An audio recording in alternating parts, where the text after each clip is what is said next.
Senhor Presidente, senhores deputados, o Governo está a cumprir.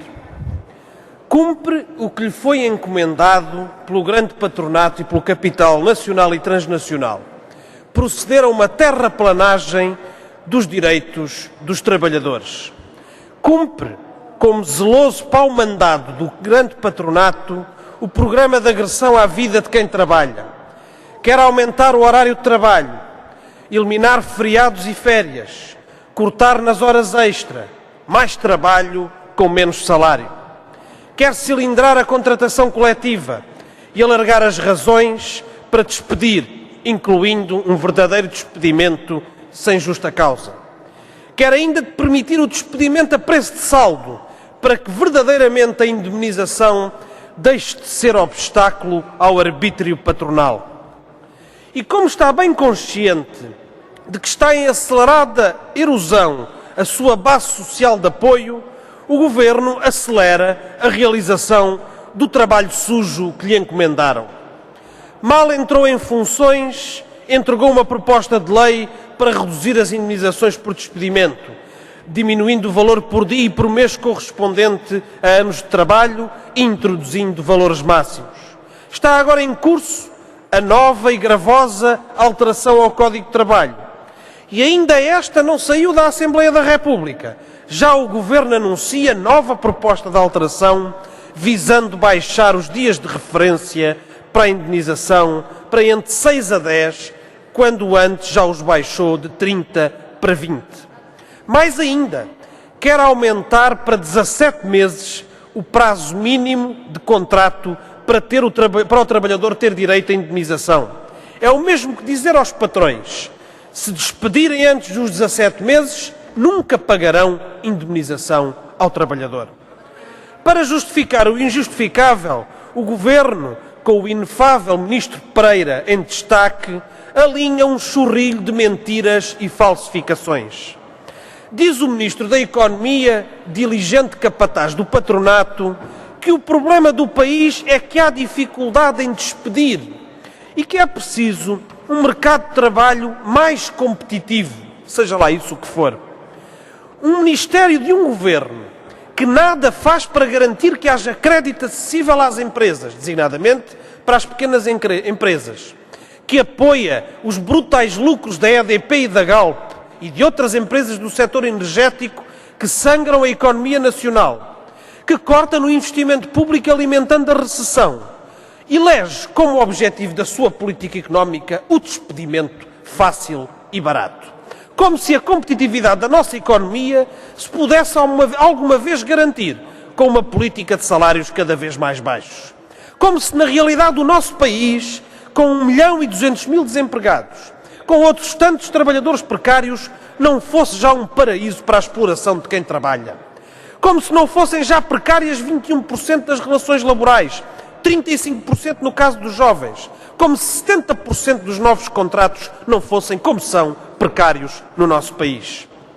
Vem também o Ministério da Economia com um estudo comparativo, uma verdadeira falsificação, que não só compara realidades de todo incomparáveis no plano das regras laborais, por exemplo, ignorando mecanismos como o aviso prévio ou a prevalência das regras de contratação coletiva, como esconde uma questão decisiva: é que os níveis salariais dos trabalhadores portugueses são incomensuravelmente inferiores aos da generalidade dos restantes países europeus. Se quer o Governo fazer comparações, comece por comparar os salários, designadamente o salário mínimo nacional. E depois há essa verdadeira abstrusidade de dizer que despedir com facilidade ajuda a criar emprego. O despedimento livre que o Governo quer oferecer ao grande patronato não cria um único posto de trabalho. Quer apenas substituir trabalhadores com direitos por trabalhadores sem direitos, com precariedade máxima e, por isso, com salários mais baixos. Talvez fosse a altura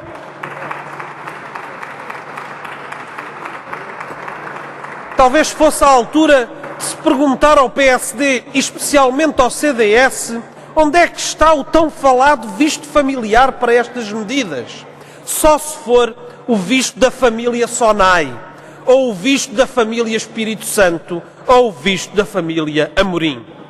As alterações que o Governo quer aprovar não permitem qualquer hesitação para quem mantenha, nem que seja um resto, de apego pela matriz constitucional de defesa dos direitos dos trabalhadores. Se me permitem, senhores deputados do Partido Socialista, não toleram estas alterações uma abstenção como a que lhes deram na generalidade, na votação na generalidade. Esta vossa abstenção é uma abstenção violenta. É violenta contra os trabalhadores e os seus direitos. Aqui, senhores deputados, não pode haver meias tintas no debate desta questão. Com esta ofensiva, o Governo visa baixar drasticamente os salários e a remuneração dos trabalhadores. Falo com a política económica de promoção do desemprego, com o fomento da precariedade, com a degradação das regras do subsídio de desemprego, que daqui a pouco vamos debater, obrigando a uma baixa rápida e brutal dos salários, com a ausência de fiscalização dos atropelos às regras em vigor. Com esta política, o Governo quer garantir ao patronato, mesmo em recessão, o aumento dos lucros, pela via da diminuição dos salários e das remunerações. Numa palavra, pelo aumento da exploração. Mas quer também tornar mais difícil a defesa dos direitos. Quer dar ao patrão as armas para chantagear aqueles que não desistem de fazer valer os seus direitos e para atacar os dirigentes e ativistas sindicais. Quer a lei da selva nas relações laborais. Não tenha, contudo, o Governo a menor dúvida. Estas propostas já tiveram e continuarão a ter combate e contestação. E mesmo que venham a ser aprovadas pela atual maioria, com ou sem o PS, terão esse combate. Porque são o caminho da desumanização social, da selvageria económica, da destruição da vida de milhões de trabalhadores e das suas famílias. O Governo está com pressa por isso mesmo, mas não vai ter caminho fácil e certamente não conseguirá os seus objetivos.